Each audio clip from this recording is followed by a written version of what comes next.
Vakomana namajairajaira vobuda vachiti aiwa vakomana vanosapota mutungamiri wenyika panguva inoi, aiwa vakanyeperwa naEddy Cross vachinzi aiwa timu general havaitongi nyika.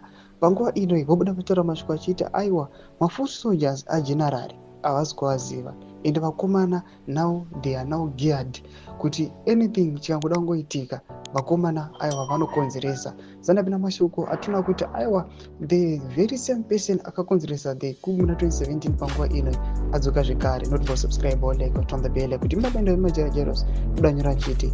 I wish all those who are being used by Mnangagwa in his millions cabal knew that it's too late.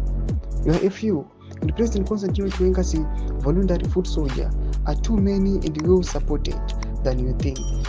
Gore rino kunokangwa tukono makanyeperwa naEddy Cross kuti aitonge.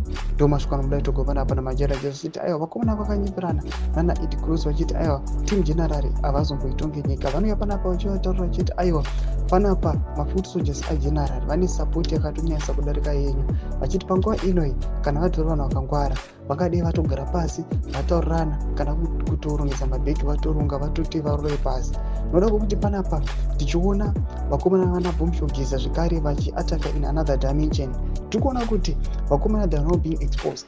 Ede muvhu rangoda ngoita kuda kuamenda the constitution panguva inoi vanonyatsokuona kuti aiwa kuzvinyepera chaiko. Imbotidza mafungiro enyu kuti kudii pamusoro pe-this situation yatoona kuti aiwa panguva inoi these guys they are now embroiled aiwa mune situation yavakanga vasingambofungiri kuti dzichazosvika palevel inoi. Pinda comment section medu mudidza mafungiro enyu, so subscribe or like, turn on the bell icon.